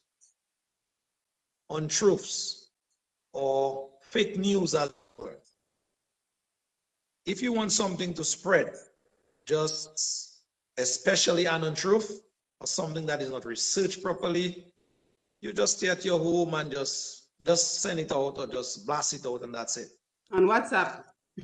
Yes, and it is so unbecoming sometimes that persons just willy-nilly fashion, just send out stuff and not even taking time off to read or to understand what they're sending out to other parties. And I must say that that practice, I don't know if it can end, but it's a trend that, you know, I believe we as a people can try to nip in the bud. Yeah, and I think if we can nip it very quickly, if we consider what if that was one of our family members that was on the ground, Yeah.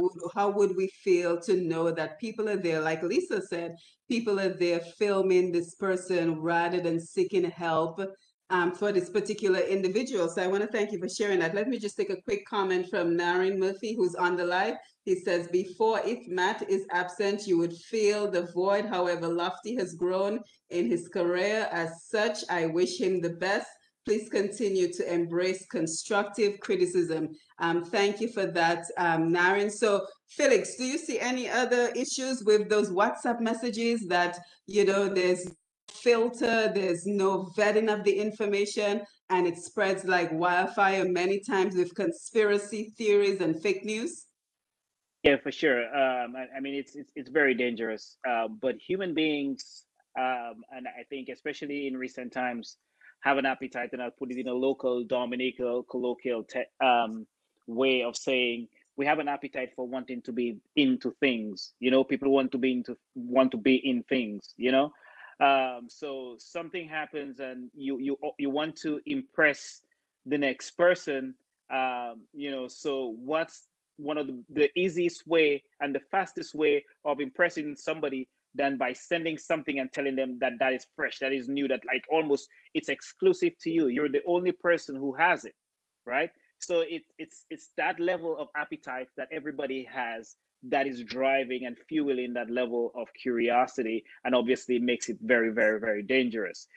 So I'm not sure how something like that can ever be policed. It has to come down to a level of education and a level of sensitivity on the part of the people who are spreading such propaganda. Because again, if we look at the platform like WhatsApp is encrypted from end to end. So there is nobody out there who knows what you're sending to the other person, right? So it's really going to take education, right? And the education begins in conversations like what we're having right now, to put a stop to it. It's just not good enough. Like I always tell people and my friends, and they know that by now, don't send those things to me, right? And you're not gonna get it from me. You understand? So it takes that level of education, and hopefully people who are listening out there will hear it. But to get it to stop, I'm not even sure that that's ever going to be able to happen. And one of the things that we as a people, it's almost sad to say, but we almost going to have to become more accommodating to what new media and social media is bringing to us than the other way around, because of how prolific it is and how speed it's growing. And we have not seen the end of social media, either platforms or how far it will go, as obviously we have things like broadband and we have more internet connections and more speed developing. We look at like 5G and how much more powerful it's going to become, right? So we have to now become a little bit more accommodating to it than it having to become more accommodating to us, because it's just growing so rapid, and we just cannot keep pace, and it cannot be policed because it's just not feasible and possible and practical to do it.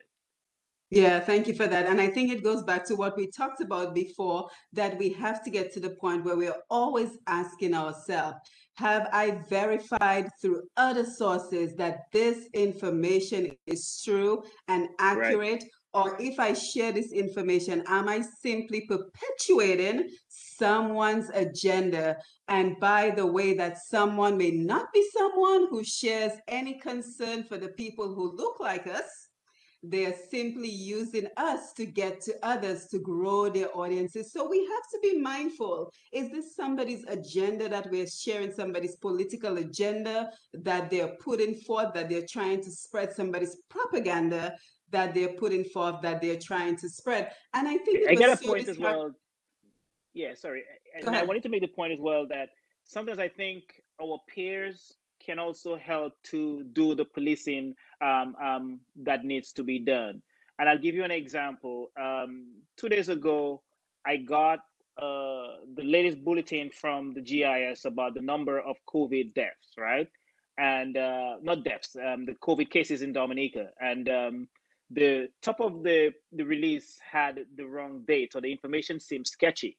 And I posted it on my Facebook page, because I was trying to bring the point of, we need to take this serious, because look how the numbers are growing.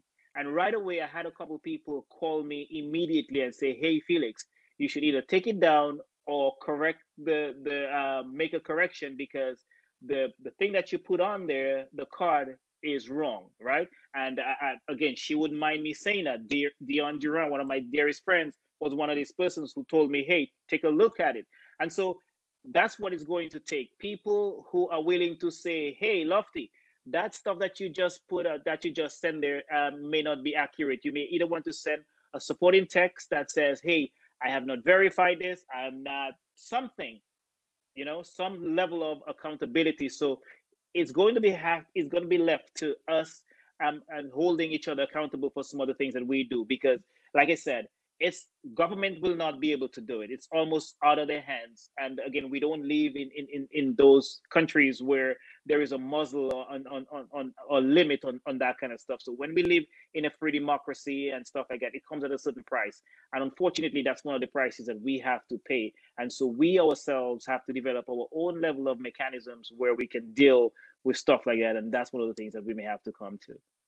Yeah, and Lofty, I want to get your thoughts as well. But I think what we are noticing that it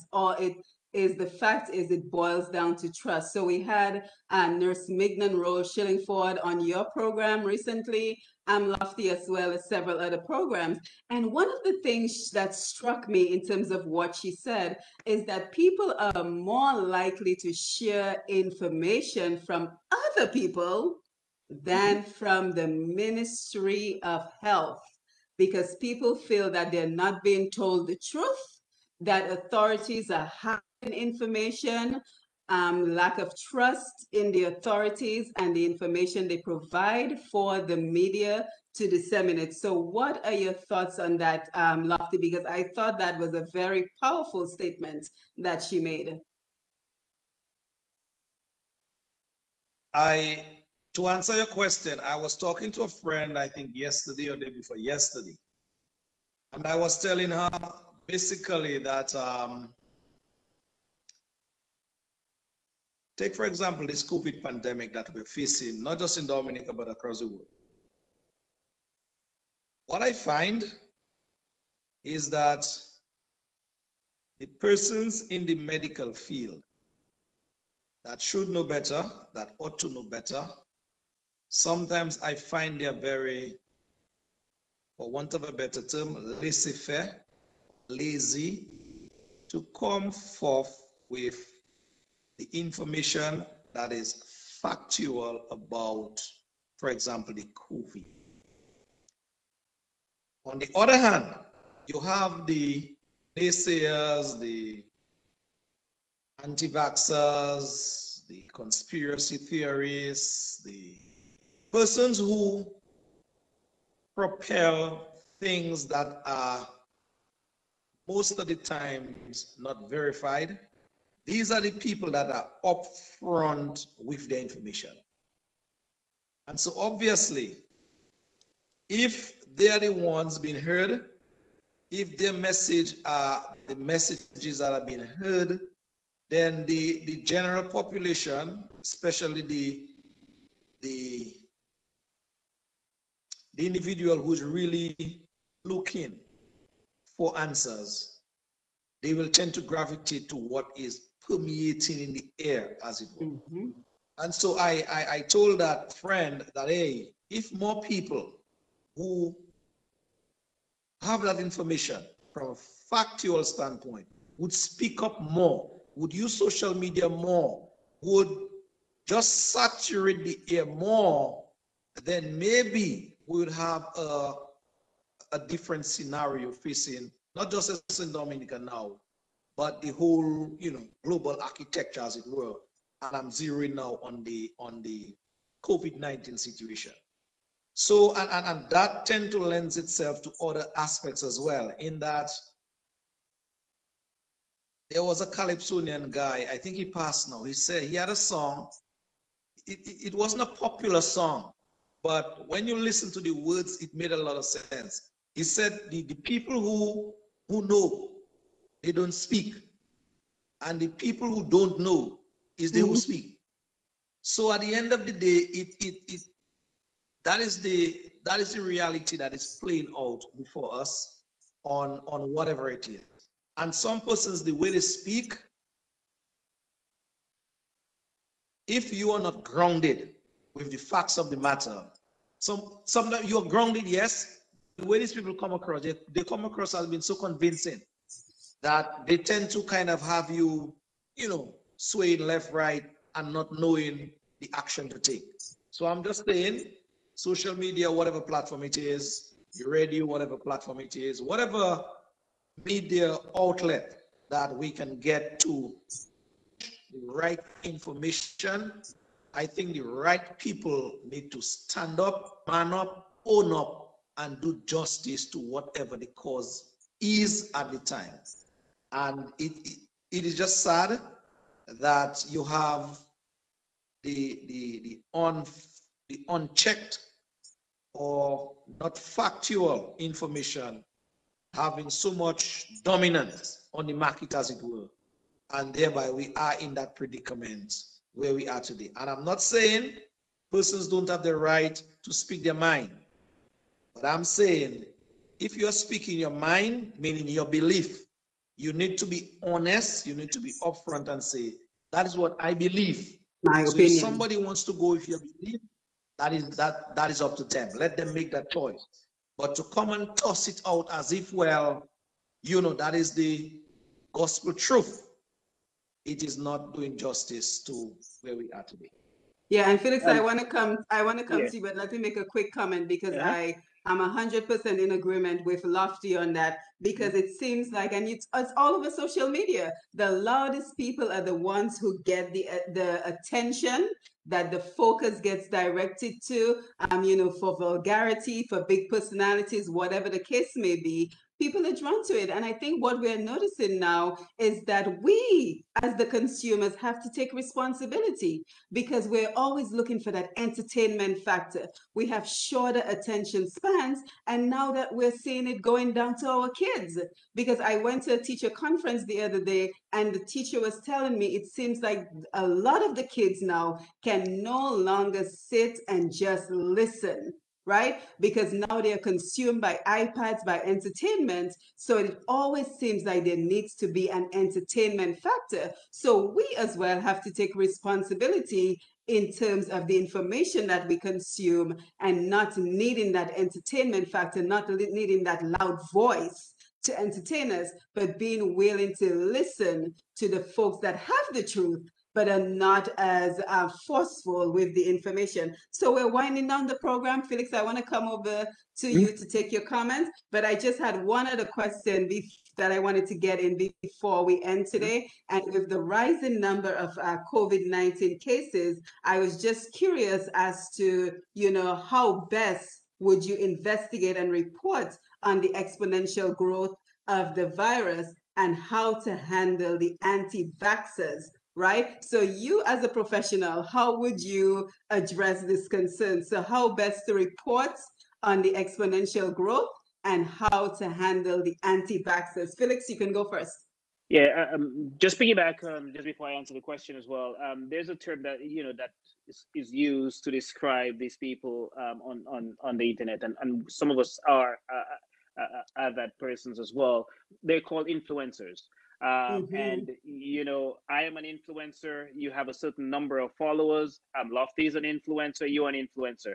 And so what happens is people are drawn to familiarity. Okay, so people know you, and you have what is called a certain level of currency because you're known for a certain thing, or you're popular, or you're a movie star. So that's your currency. That's your value. And so people are drawn to listen to you because that's what they're familiar with. And so we are all influencers, and that's where the danger lies, because I believe in Simone, because Simone does not necessarily give me bad information, but you never verify the information that Simone is giving you, but you trust Simone. So anything Simone says goes well with you, and so she automatically becomes an influencer. All right. Now, as far as the information and and helping out with the COVID and stuff like that, I think one of the things that we have to try not to do in disseminating and even getting at the anti-vaxxers is to not discard what it is that they say. We should not ignore them. All right. Now, a lot of times I listen to a lot of these people who says, hey, we need more information about this before we can make a decision. And the one question that I always ask people who tell me that, which a lot of them are unable to answer, is what is the information that you need? Right? Because there is a lot of information at the moment in the public space already. What specifically is it that you're looking for that will get you to that point to make a decision? Right? And so that is the fundamental question that I think most people who are trying to speak to anti-vaxxers have to get to the heart of. What is it that you're looking for? Because the scientists have put out the data. The data at this point, for instance, is indisputable, for instance, in terms of how the vaccine helps. Okay. Now it's 99.9 whatever percent effective. There is going to be a certain percentage of people who are going to be adversely affected by the vaccine. It is a fact. But the problem is the percentage of the people who are affected are speaking louder than to the point that Loftus was making, are speaking louder than the people who are benefiting. Because again, we go back to news. If there is no problem, there is nothing for me to report. Sure. But if you have a problem, that's when it becomes blown up. So that is what is happening. But I think to get to the heart, because the information is out there, right? So to get to the heart of a lot of this conversation is, okay, I get it. Lambi, you're an anti-vaxxer and you okay. Tell me what is it precisely that I can get you to that point where I'm not saying I may necessarily convince you, but I'll get you to the point where we can have a conversation that leads you towards some sort of maybe a positive outcome or some level of outcome. And so that's where I think we need to draw closer and not just ignore people. Yeah, and I'm coming to you, Lofty, for your response to that as well as your final thoughts as we get ready to wind down. But Felix, I can completely agree with you, because one of the things that we see is we have governors now calling people selfish, and I just don't think that is productive. If people have questions, they have concern. Yep. Even if you say the same thing over and over again, then you have those conversations. But insulting people, that's not going to get us anywhere. So I completely disagree with those folks that are insulting the folks who are not interested, not quite ready to get the vaccine. So Lofty, just your final thoughts as we get ready to wind down the program? Yeah, final thoughts based on your question is that my approach to this whole vaccine scenario is that whenever I start to speak to somebody re the virus, I want to get it fundamentally clear from them as to whether they're pro or anti-vaccine. I'm straight up, a straight shooter. Now, I am pro-vaccine. I will tell you that straight up. We will have a conversation, but I will tell you straight up. See, if you're an anti-vaxxer, and we're talking about the virus now, so I'm narrowing it to that discussion. But in all other scenarios of life, that is how I operate. If you and I were looking at a house, whatever it is, I'm saying that house color is, we're watching it from the same angle, same shot, same everything. So it's not a scenario where one side of the cow is brown, one side is black, and we're opposite. No. We're looking at it head on, same angle, same shot. I am seeing that cow, for example, is brown. And you telling me you're seeing it is black. Now we will have a conversation as to trying to rationalize out why you're seeing it black and I'm seeing it brown. And I'm seeing it brown. We will. I am up for that discussion, because at the end of the day, I may be wrong and you may be wrong. But I am not the one to get into that heated conversation and vexation of spirit and whatever. If you are adamant that what you are saying you're holding on to it, and what I'm saying I'm holding on to it, to me that is anti-productive. and I'm not in that. And that's the same approach I take with the vaccine scenario. I tell persons that I speak to, I am pro the vaccines. And I am not just pro-vaccines, just for pro-vaccines because I heard Felix Augustine Jr. say that. No, I'm not to follow fashion, as it were. I do my own research. I do my own analysis. I, toss it up, I spin it, I dissect it, I split it apart, and then I make a concrete decision in moving forward. Now, once that decision is made, I am comfortable within my skin in that decision. So if you are not on the same wavelength like me, I understand that. My 5 fingers on my hand there, they are not same size, they are not same length, but they all have their purpose. And so that is all well and good. Now, the vaccines scenario, some persons kind of really get hot and bothered about, oh, you're not taking the vaccine, oh, you're taking the vaccine, oh, you're not. No, I am not in that category. I am for the belief in terms of what I read, what I research, and what, as I said from the Genesis, my instinct tell me, because I believe there's something within everybody that they have to go by that is not written anywhere. Your conscience, your instinct tells you when something is either right or wrong. Mm-hmm. So they pussyfooting around, playing around and dabbling around because you want to support somebody or not support somebody to your own detriment sometimes. My buddy, farewell. So I will play my part in terms of helping lessen the effects of the virus on the ground. I will help play my part to the best of my ability. I will help push whatever I believe that will help curb the scourge of that virus. But at the end of the day, I will not go and sleep hot and bothered about me trying to help somebody that is not even willing to listen and to take in this information that I'm dispensing. So that is just my take on it, but I hope that all Dominicans would kind of, see the light, as it were, and where we are today in terms of the scourge of that virus.